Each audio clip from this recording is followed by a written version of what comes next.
Hi అండి, welcome back to our channel Deepyani vlogs. నేను మీ కళ్యాణి. ఈరోజు నేను మీ ముందుకు వచ్చాను మరొక రెసిపీతో. గుత్తి వంకాయ ఫ్రై, ఆంధ్ర స్టైల్లో గుత్తి వంకాయ ఫ్రై తయారీ విధానం మీకు చూపించిపోతున్నాను. గుత్తి వంకాయ కోసం నేను ఇక్కడ 1/2 కిలో వంకాయలు తీసుకొని వాటిని ముందుగా నేను శుభ్రపరచుకొని ఇప్పుడు వీడియోలో చూపించిన విధంగా చాకుతో నిలువుగా 4 భాగాలుగా కట్ చేసుకున్నాను. వీటిని కట్ చేస్తున్నప్పుడు కింద వరకు కట్ చేయకూడదు. కట్ చేయడం వలన వంకాయ ఆ ముక్కలు అనేవి విడిపోతాయి. ఇవి విడిపోకుండా గుత్తుగా ఉంటేనే మనకి వంకాయ ఫ్రై బాగా వస్తాయి. సో ఈ విధంగా కట్ చేసుకున్న వాటిని ఇప్పుడు ఒక బౌల్లో వాటర్ తీసుకొని ఆ వాటర్లో కాసంత సాల్ట్ యాడ్ చేశాను.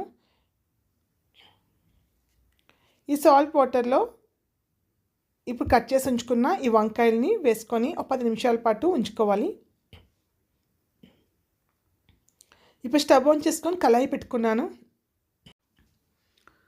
ఇప్పుడు మసాలా కోసము 2 టీ స్పూన్స్ పల్లీలు, 1 టీ స్పూన్ ధనియాలు, 1 టీ స్పూన్ జీలకర్ర, 4 నుంచి 5 ఎండు కొబ్బరి ముక్కలు, ఒక 6 నుంచి 7 ఎండుమిర్చి, రెడ్ చిల్లీస్ ఉంటాయి కదా అవి, ఇవన్నీ కూడా డ్రై రోస్ట్ చేసుకుంటున్నాను.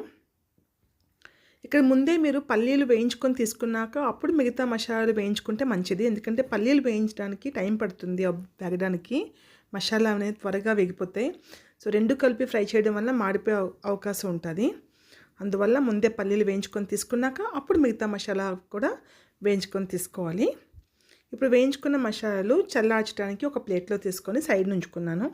ఇప్పుడు అదే కళాయిలో 2 నుంచి 3 టీ స్పూన్లు ఆయిల్ వేసుకొని కట్ చేసి ఉంచుకున్న ఈ వంకాయలను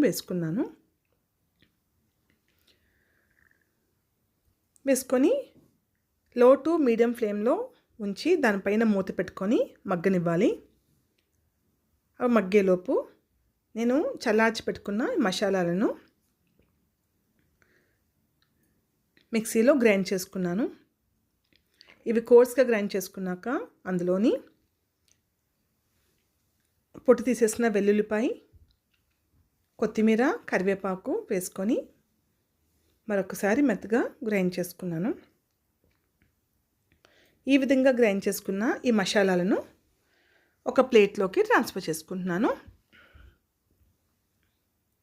ఇప్పుడు ఇందులోకి 1 teaspoon garam masala, 1/2 teaspoon పసుపు, 1 teaspoon red chilli powder, టేస్ట్కి సరిపడే సాల్ట్ వేసుకొని ఈ మసాలాలన్నీ కూడా బాగా మిక్స్ చేసుకోవాలి.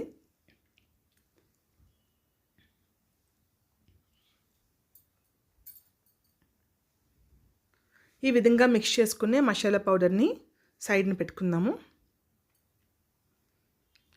ఇప్పుడు మనం స్టవ్ మీద మూత పెట్టి మగ్గించుకున్నాం కదా, అది 70% మగ్గిపోయిన తర్వాత ఒక ప్లేట్లోకి ట్రాన్స్ఫర్ చేసుకుంటున్నాను.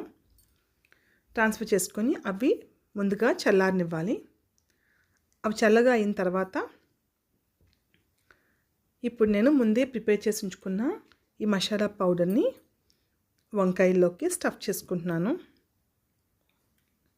స్టఫ్ చేసుకున్నప్పుడు కేర్ఫుల్గా స్టఫ్ చేసుకోవాలి. మసాలా అనేది బయటకు రాకుండా వీడియోలో చూపించిన విధంగా స్టఫ్ చేసుకున్నాక అరచేతిలో కొంచెం దాన్ని నొక్కుతూ ఈ విధంగా నొక్కి ఉంచడం వలన అవి విడిపోవు ఫ్రై చేసుకుంటున్నప్పుడు.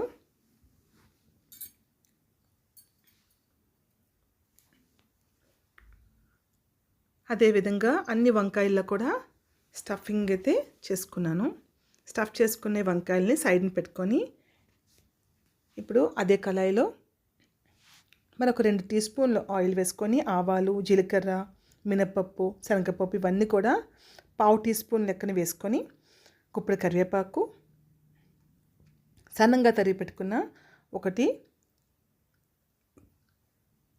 ఉల్లిపాయ ముక్కల్ని వేసుకోవాలి.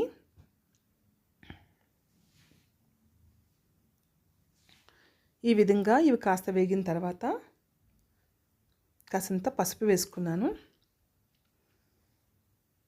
ఈ ఉల్లిపాయ అనేవి బాగా ఫ్రై అయిపోయాయి కదా, ఇప్పుడు మనం ముందుగా స్టఫ్ చేసుకుని పెట్టుకున్న ఈ వంకాయలను అందులో వేసుకోవాలి. వేసుకొని బాగా కలుపుకుంటూ లో ఫ్లేమ్లో మూత పెట్టి ఒక 3 నుంచి 4 నిమిషాల పాటు వీటిని ఫ్రై చేసుకోవాలి.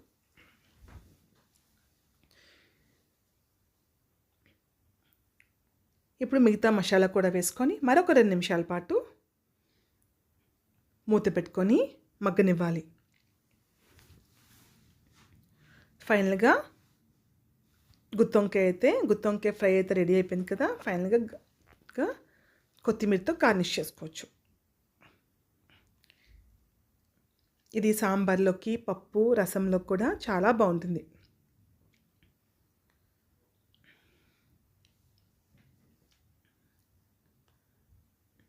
ఎంతో టేస్టీ అయిన ఈ గుత్తొంకాయ ఫ్రైని మీరు కూడా ట్రై చేయండి. నచ్చితే వీడియో లైక్ చేయండి, ఫ్యామిలీ అండ్ ఫ్రెండ్స్కి షేర్ చేయండి. కొత్తగా ఛానల్ ఎవరైనా చూస్తే ఛానల్ని సబ్స్క్రైబ్ చేసుకోండి. Thank you for watching.